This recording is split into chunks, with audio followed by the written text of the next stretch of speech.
Hey everybody, Scout Crafty here again. It is midweek Wednesday. Hope you're doing well. We have a few things to get to today. First off, I want to, regarding last video, we talked about pipe joining with metal-to-metal connections, and I showed you that what the YouTube plumbers have all done, and these aren't regular homeowner plumbers, these are professional plumbers, and they use the Teflon tape and the Blue Monster or the blue pipe sealant over the Teflon tape. And a bunch of you chimed in, which is very nice of you, and a few of you, professional plumbers yourself, said that that's a good system, except that the blue sealant tends to act almost like a glue, so it's a little more difficult to undo. So if it's not a permanent connection you're looking for, and you're looking down the line, that could be a problem. It could, that blue stuff is really, is almost like a real, like an epoxy almost, you know, the way it works. So keep that in mind. A couple guys recommended Rector Seal. I've had Rector Seal here my whole life because my dad used to get that from work, you know, when I guess when some of the technicians or the shop guys back there were running low, they would give my dad a cup. So I've had that here forever. That stuff's good stuff, Rector Seal. And funny thing, one other thing they said that some of the plumbers did not like about the blue sealant was that they said if you get it on you, it gets everywhere. And that's so true. Anyway, a couple things to get to. Let's get started right away. Okay, next up, for George's, my buddy George, you want to watch, has his classy Brassy challenge to make something brass look good again. And last week we did a small little fire extinguisher. This is the one that I told you I ordered just for George's contest. And the reason I ordered it, I've been looking for one of these at the shows at Jacktown, at Zagre, and all these. I've been looking for years. And every time I come across one, there's a dent in it, or and they're not cheap. They still run $30, $35 at the show. But there's always like a dent or something. And when you get a dent in something you're going to polish up, like brass, it really shows. It's just like pitting shows. You know how pitting, when you polish something, if you got, your eye goes right to the dent. So I seem to have found one that's pretty much dent-free until I drop it. But it looks pretty good. And this is the older type. This one has the embellishments, you know, the grooves in here. A lot of them don't have that. They did away with them later on and just made them tubes. Very nice example of a Pyrene fire extinguisher with a good label. Now, these labels, some of them were embossed and some of them had labeled. This one here is something different. You got to be real careful with this, you know. From this section here, you have to treat, because you don't want to lose this. It's a nice, but you know. For the rest of it, we can go hot and heavy with it. Now, there's one thing that's a problem with this, is that it's supposed to work as a pump, like a bicycle pump.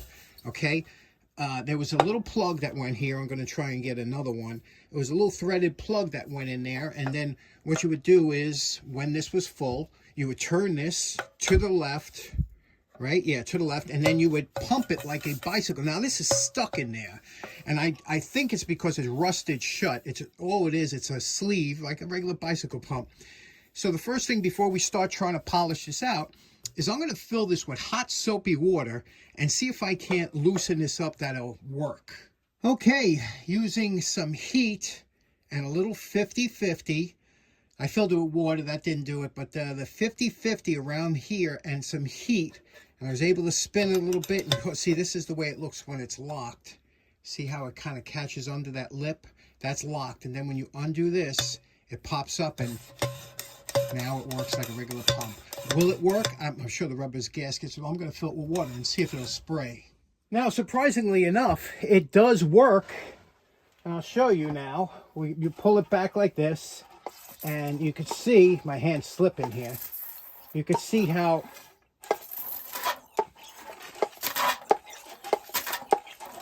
I don't have a cap on here, so it probably will work better with the cap. But you can see it does spray, and it sprays the stuff out of there. So imagine that. Still works. Okay, we washed it. It was a little slippery from the soapy water and the 50-50. It's all clean now. Now we can start doing a little bit of I just ran over this with a little bit of steel wool just to see how difficult it's going to be. I'm just worried about this label. This label is a tough thing. It's hard to find these with an intact label or dentless, and I have both here. These used to be filled with something called carbon tetrachloride, which was, by now, it's very cancer causing, but they used to use that all over, dry cleaners everywhere. It was a great chemical. And but you know, it's they did away with it now, but that's what these were filled with. You didn't need a lot. And this spraying action would actually work. These things did work for a very long time. Now what we're going to do is we're going to, I'm going to try and do some of this mechanically, because it would take me all day if I tried to do it by hand like I did with those little ones. And to do that, I'm going to use the fiber wheel. Now we can thank Joe's Shop for introducing us to the fiber wheel, but this is the way they come, you know, this is how they look new, and this is how they look when they're beyond used. Okay, when the washer starts to hit, you know it's time to replace, but I don't throw these out, and I'll show you why. But this one here came from a good friend of the show, Yo-Yi Moju Chang. And he supplies us with these fiber. I'm just kidding. But anyway, we're going to put this on here, and I'll show you why you don't throw these out. Now, when you first mount these wheels, they'll run fairly straight, but they tend to have a little, they're not perfectly true. Until you use it. When you use a little bit, it'll wear in and it'll be fine after the first couple of uses. So don't go nuts trying to get it perfect like this. Now let's talk about the one you took off. Now to use these in a portable drill, first of all, you're probably better off with an electric drill that has a higher RPM, one of the vintage ones. But you make it your own arbor out of a bolt. And all you do is you take a bolt, you cut off the head right here. So you're left with this. And when you cut the head off, and then what you do is you put a nut on first, then you put a washer on after that, then you put your wheel on, and then you put another washer and a nut, and that's how you have an arbor that you could use these. All you have to do is peel the paper off, and they're good for until this washer, so until it hits this washer. And I guess by that time it's ready to throw out. When you finish, you should have something that looks like this. And you can see you could easily chalk this up in your drill press or a hand drill. And now all these pucks that you thought were throwaways become useful again. That'll wear a long time before it gets to that washer. What do you think? By the way, you could do the same thing with your buffing wheels when they get kind of too small or worn out.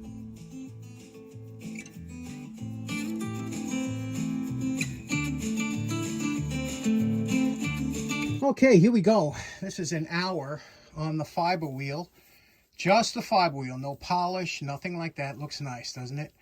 And you can see that little ding. You see, I told you, your eye goes right to that ding, right? But it looks really good. Now, just the label. This is where I'm telling you. I know I hit it by accident a little bit up here. So I know there's brass under here. The problem is, will the paint come up? This is where you stress out. This is where you think, you know, because you can easily ruin this. With this, I'm going to go with a very gentle. I'm going to try it with some polish and see if it'll come up without taking the paint up. Do you know what I mean? Hopefully, this is like a stenciled paint over here, but you got to be careful because polish will also remove some paint.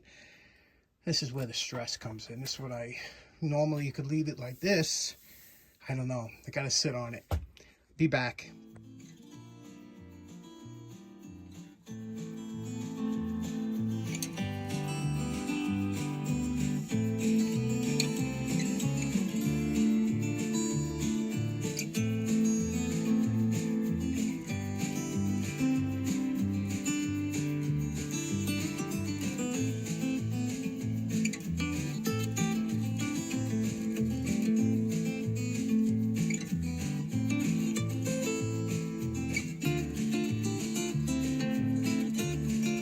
And you know my favorite part, remember what this old fire extinguisher looked like before we started. And we're calling this project done. Boy, this came out nice, huh? A lot of work here. It don't look like a lot of work. That tarnish that comes on here, that dark brown tarnish, is the hardest to get off. You have to use some kind of physical. If you just tried it with just regular brass polish, it would take you a year. But here we go. You can see, and this one's got those ribs I was telling you about. They're real nice, but they're much harder to clean up to get in the cracks. But there we go. You can see what we did. The handle came out really nice here on top. We'll get a plug for that. I'm going to try to get that at Home Depot. And then this took the longest. This actually took a couple hours Just going in here with the Dremel and a fine wire brush around all the black, not to take any of the, then I use Brasso, and boy, that took a long time, but I think it really came out nice, didn't it? And you can see here, all the way around. So there we go. I'm really glad that George had this challenge, because I've been wanting to do this for a long time. Now that's off my bucket list. What do you think of this project? Okay, so in closing, that was my entry into George's Classy Brassy Challenge. I hope you enjoyed as much as I did. Great little project. Love those old fire extinguishers, and they are all over the place. A lot of people didn't get rid of them, even though they were empty, because they were made of brass. So you might want to pick one of those up if you see them at a flea market cheap enough. And I had an adventure happen to me yesterday, coldest day of the year. And my oil burner went out. Boy, that's an adventure we'll talk about on Friday, because I can use some of your input on what happened. And I will talk to you then. Hope you have a great day. Take care now. Bye-bye.